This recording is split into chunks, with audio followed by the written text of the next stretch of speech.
Okay, picture this. A company with no managers, no job titles, and absolutely no hierarchy. Sounds like total chaos, right? Well, today we're going to dive into the incredible true story of the Morningstar company, a global leader that did something most people would call crazy. It fired all its bosses and became more successful than ever before. Seriously, just imagine walking into work tomorrow and your CEO poses this very question. And I don't mean as some, hypothetical thought experiment. I mean as a real, honest-to-goodness proposal. It's such a radical idea, it completely challenges everything we think we know about how a company is supposed to run. And believe it or not, that is precisely what happened. Chris Ruford, the founder of this massive tomato processing company, just decided that the traditional top-down structure was holding them back.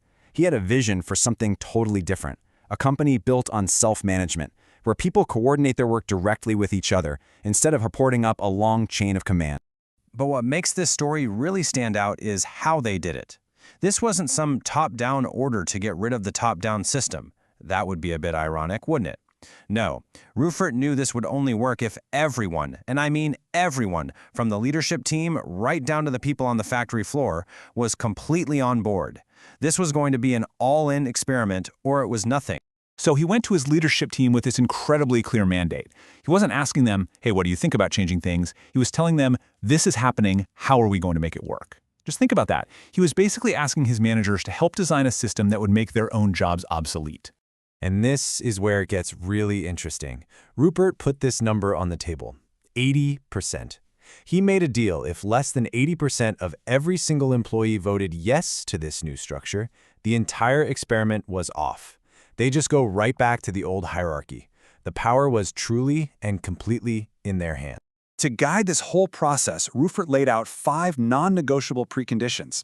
And these weren't just, corporate buzzwords to stick on a poster. These were the essential guardrails. He knew that without a shared purpose, and without everybody voluntarily buying in with radical trust, a system with no managers would just fall apart. This was the foundation everything else was built on. Now, this is a really crucial point. Rufert wasn't naive. He knew you couldn't just get rid of managers, tell everyone you're free, and expect a miracle. That's a recipe for disaster. He had seen other companies try and fail spectacularly. He knew freedom needed a framework. It needed a new kind of rule book to prevent chaos. And this new rule book really just boiled down to 2 simple, universal principles. First, everyone has to do what they agreed to do. You make a commitment, you keep it. Second, no one can force another person to do something against their will. Influence and persuasion completely replace command and control. So the practical day-to-day shift was just enormous. The old manager's right to decide became a coaching and mentoring model. Formal titles and the whole idea of subordinates just vanished, replaced by clearly defined roles and simply colleagues. It was a fundamental change from top-down control to individual freedom and responsibility. Okay, so I know what you're probably thinking. This all sounds great in theory, but how does the work actually get done? How do you hold people accountable? And what on earth happens when people disagree? These were the exact questions on everyone's mind. This quote right here, it just perfectly captures the anxiety of that former leadership team. I mean, they were used to having authority as their main tool. Now they had to rely entirely on their ability to influence and persuade. It must have been a daunting thought. How would they get anything done? Well, the answer came in the form of a brilliant little tool called the Colleague Accountability Agreement, or CAA for short. Just think of it like a personal mission statement and a contract you have with your colleagues, all rolled into one. And here's the kicker. Every single person at the company creates and maintains one. And it's incredibly detailed. Your CAA outlines exactly what you're responsible for, what decisions you can make, the resources you need, even your salary. And it's all public, which creates this radical transparency and clarity. Everyone knows who is responsible for what and what success actually looks like for them. And for when things go wrong, because of course they do, they didn't just leave it to chance. They built this clear 4-step process for resolving conflicts.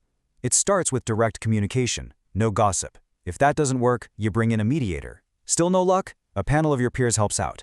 The CEO is the absolute, final, last resort. So, after more than 3 decades, what are the results of this incredibly audacious experiment? Did tearing up the org chart and empowering every single employee actually pay off? Well, the numbers pretty much speak for themselves. The Morningstar company now has an annual turnover of over $800 million.